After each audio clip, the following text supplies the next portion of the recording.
अस्सलाम वालेकुम। मेरा नाम कदस भट्ट। इस वीडियो में आपके साथ मैं क्रिप्टो मार्केट की लेटेस्ट न्यूज़ अपडेट्स और जो कुछ मैंने लर्न किया आपके साथ शेयर करके अपना तज़िया भी शेयर करूंगा। आज फ्राइडे है और मैंने आपको कल बताया था कि आज यूएस इकॉनमी का डाटा आना है, नॉन फॉर्म पे रोल का। वो डाटा रिलीज़ हो गया। मैं आपके साथ वो डाटे के हवाले से मालूमात शेयर कर देता हूँ। जुलाई के महीने में तकरीबन 1,87,000 न्यू जॉब्स यूएसए में क्रिएट हुई हैं। एक्सपेक्ट किया जा रहा था कि तकरीबन 2 लाख के करीब जॉब जो है नई क्रिएट होंगी। एक्सपेक्टेशन से डाटा कम आया है, मतलब कम जॉब्स क्रिएट हुई हैं। दूसरे लफ्ज़ों में अमेरिकी इकानमी प्रेशर में है और यही अमेरिकी इकानमी चाहती थी। यानी यूएसए में जो मईशत का पहिया है वो स्लो होने का मतलब ये है कि अमेरिका को इंटरेस्ट रेट बढ़ाने की ज़रूरत नहीं है। अब ये क्रिप्टो और रिस्क की मार्केट के लिए ये पॉजिटिव न्यूज़ थी, लेकिन मैं बीटीसी की प्राइस पे देख रहा था, उसका कोई ख़ास इम्पैक्ट नज़र नहीं आ रहा। गो के प्राइस इस वक्त जब मैं वीडियो रिकॉर्ड कर रहा हूँ, बीटीसी की कैंडल जो है डेली कैंडल वो ग्रीन कैंडल आपको नज़र आ रही है और नीचे वो जो सपोर्ट है तकरीबन 29,000 की प्राइस को उसके करीब करीब बिल्कुल वहाँ से दोबारा रिकवरी करती हुई नज़र आ रही है।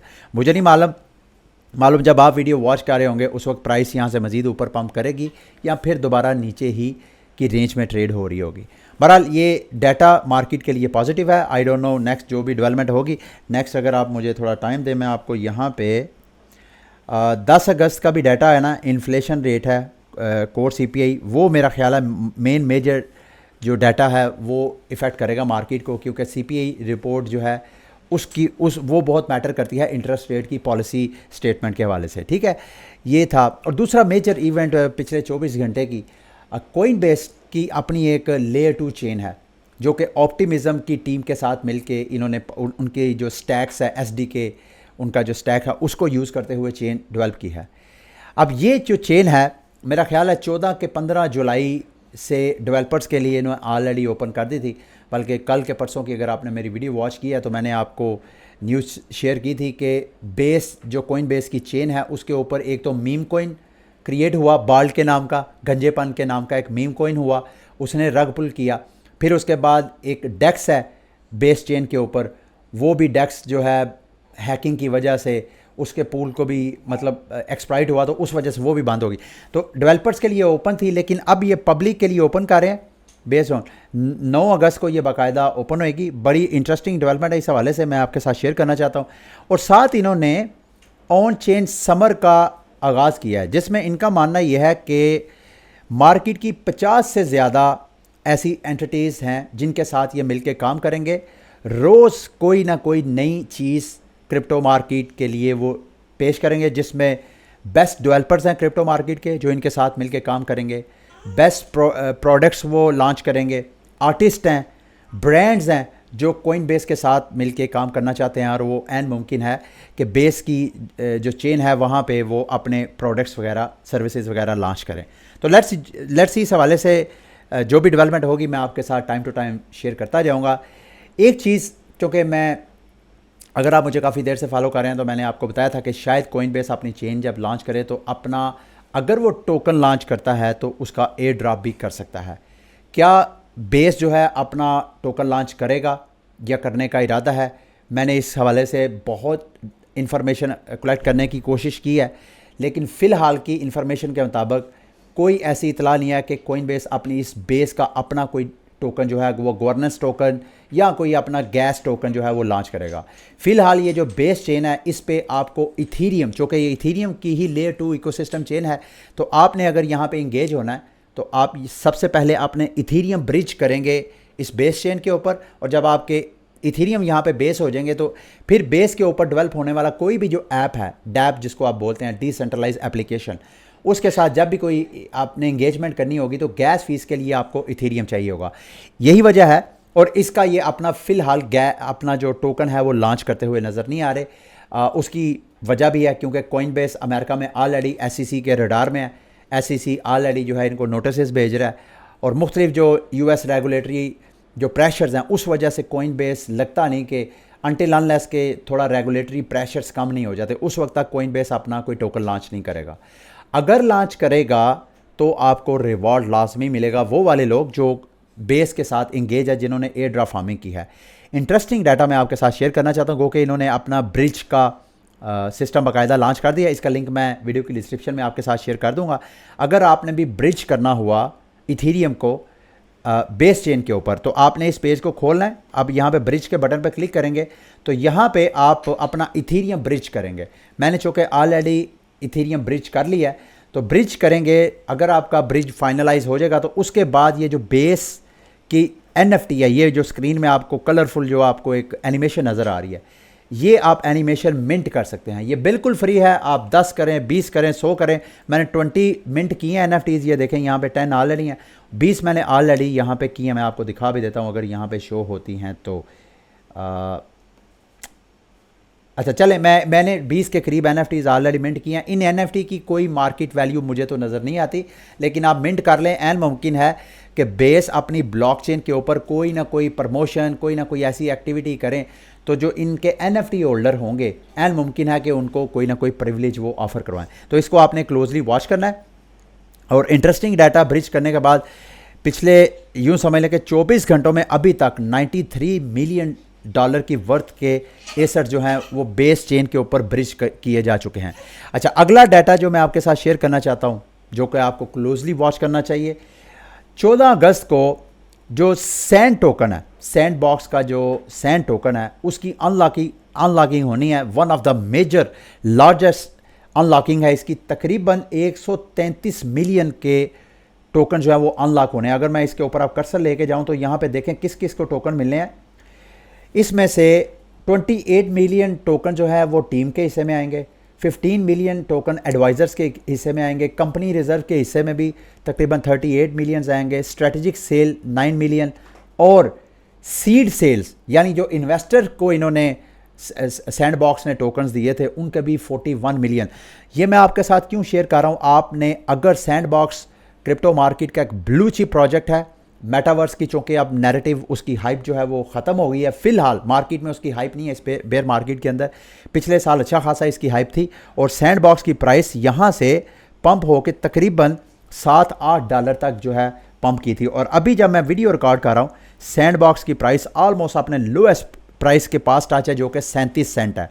मुझे ऐसे लगता है कि अगर ये जो टोकन अनलॉक हो रहा है, अगर ये टोकन अनलॉक होता है और सेल प्रेशर जो कि मुझे लग रहा है होगा, तो लोएस्ट प्राइस जो है दोबारा सैंड बॉक्स की प्राइस 17 सेंट तक ड्रॉप हो सकती है। अगर आप लोग कोई अपॉर्चुनिटी इसको समझते हैं, आप समझते हैं कि यार मेटावर्स और सैंड बॉक्स का कोई फ्यूचर है, मेरी नज़र में है, तो आपके लिए ये बेस्ट बाइंग स्पॉट है। आप जिस भी एक्सचेंज को यूज़ करते हैं वहाँ पे आप बाय लिमिट ऑर्डर लगा सकते हैं 17 सेंट 18 सेंट पे, कि अगर प्राइस यहाँ तक ड्रॉप होती है तो नीचे से आप सैंडबॉक्स को लॉन्ग टर्म के लिए बाय करें। तो उसके बाद अगली मार्केट की न्यूज़ मैं कुजिटो टीम के हवाले से शेयर करना चाहता हूँ। कुजिटो टीम का मैं ब्रांड एम्बेसडर हूँ। मैं आपके साथ जो कुछ भी इंफॉर्मेशन इस हवाले से शेयर करता आ रहा हूँ, अभी कर रहा हूँ या आइंदा करूँगा, ये मेरा डिस्क्लेमर है कि मैं इनका ब्रांड एम्बेसडर हूँ।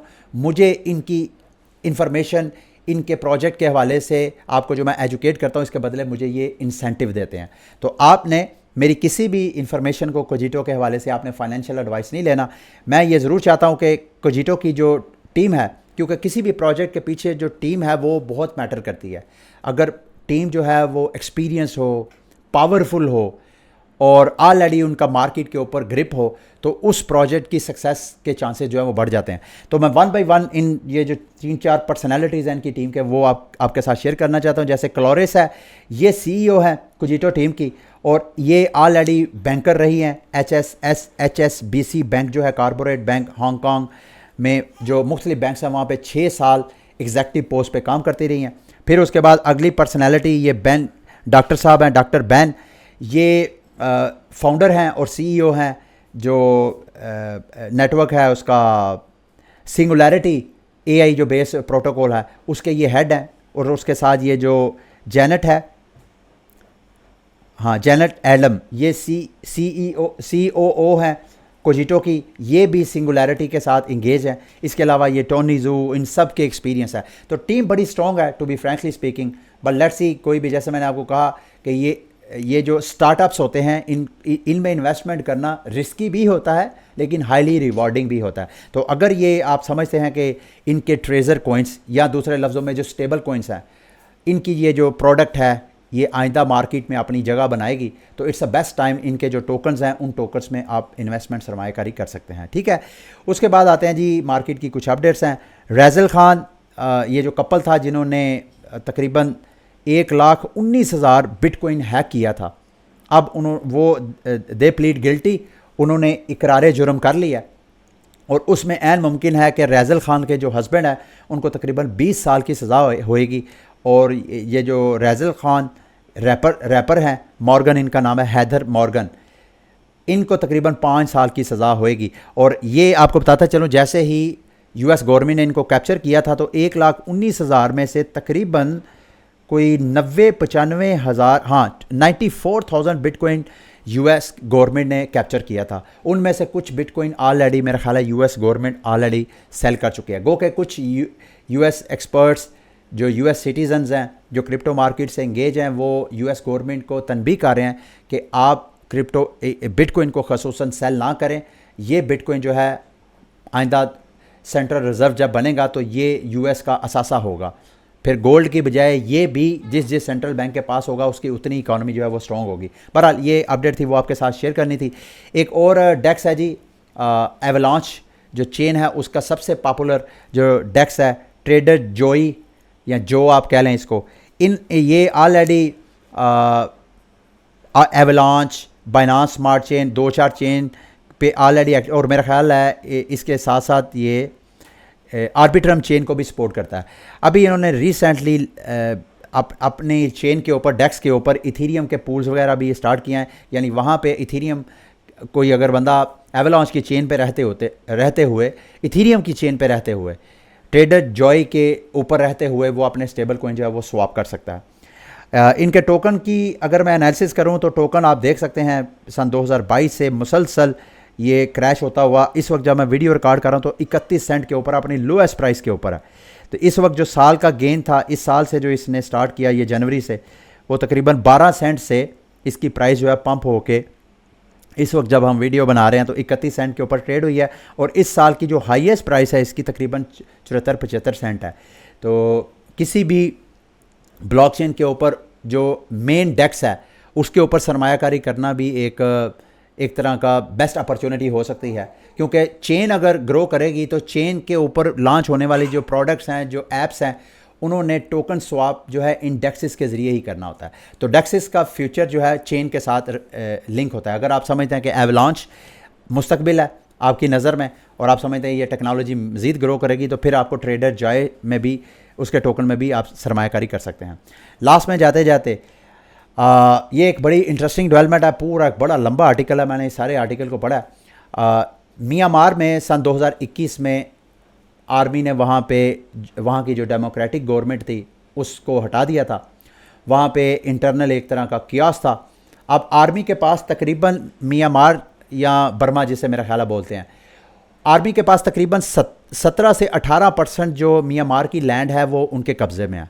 बाकी सारी जो लैंड है वो आर्मी के कब्ज़े में नहीं है, बल्कि उसको एक एग्जाइल गवर्नमेंट के ज़रिए चलाया जा रहा है। वो गवर्नमेंट है अमेरिका में। अमेरिका के पास उस गवर्नमेंट का $1 बिलियन पड़ा हुआ है और अमेरिका उसको रिलीज़ नहीं कर रहा।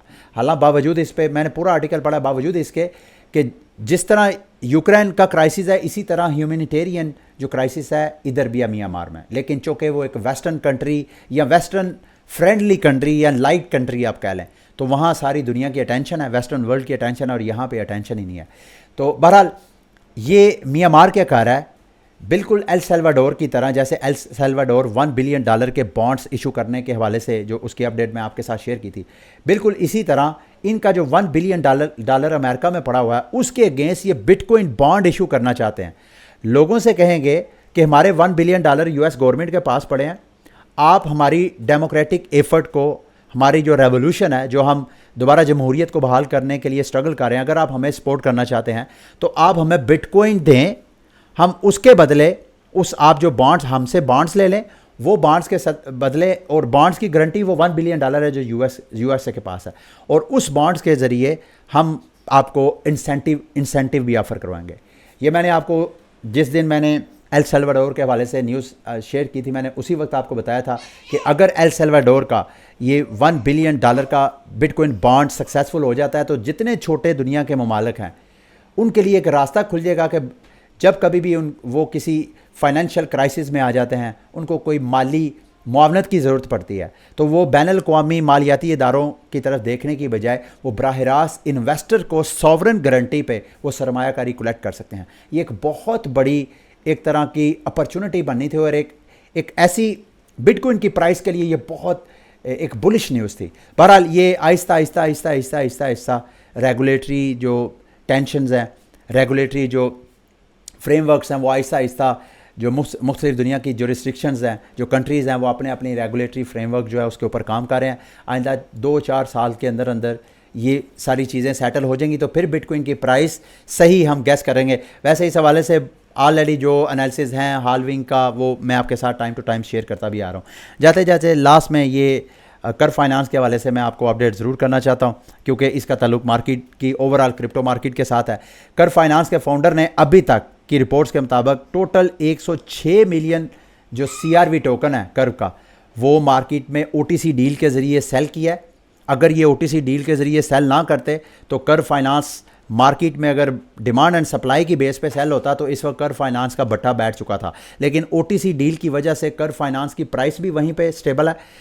दूसरा, आहिस्ता आहिस्ता ये जो फाउंडर है उसका कर्जा भी कम होता जा रहा है। अभी तक तकरीबन 42.4 मिलियन का कर्जा लेके ये फाउंडर जो है वो अपना कर्जा वापस कर चुका है। उम्मीद है कि आइंदा चंद दिन, ये 2 दिन मैं आपके साथ वीडियो तो शेयर नहीं करूँगा, उम्मीद है कि आइंदा 2 दिनों के अंदर अंदर ये बाकी भी जो कर्ज़े की एक टेंशन है, ये कर्ज़े की टेंशन भी ये जो फाउंडर है वो रिलीज़ कर देगा। ठीक है, एक चीज़ देखने वाली है कि ये जो बंदा जो कंपनी इनसे सस्ते में टोकन ख़रीद रहे हैं OTC डील के ज़रिए, वो ख़रीदेंगे, वो ख़रीदने के बाद सेल किस प्राइस पे करेंगे। मोस्ट प्रॉबली इस वक्त अगर 40 सेंट पे अगर वो ख़रीद रहे हैं तो मुमकिन है वो 80 सेंट, सब नहीं तो उनमें से कुछ ना कुछ 40 सेंट पे जाके सेल करें। यानी 40 से ख़रीदने के बाद जो 80, यानी 40 आप सपोर्ट समझ लें और 80 सेंट प्राइस इसकी आप स्ट्रॉन्ग रेजिस्टेंस समझ लें। अगर आपने इसके दौरान ट्रेड लगानी है तो लोएस्ट रेंज 40 और हाईएस्ट रेंज 80 रख के तो आप इसमें बॉट ट्रेड भी लगा सकते हैं अगर आप इससे अपॉर्चुनिटी उठाना चाहें। हाईली रिस्की लेकिन प्रॉफिट आपको अच्छा खासा मिल सकता है। ठीक है, ये थी मेरी वीडियो। उम्मीद करता हूँ मेरी आज की वीडियो भी आपके लिए इन्फॉर्मेटिव रही होगी। अगली वीडियो तक के लिए मुझे इजाज़त दें। अल्लाह हाफ़िज़।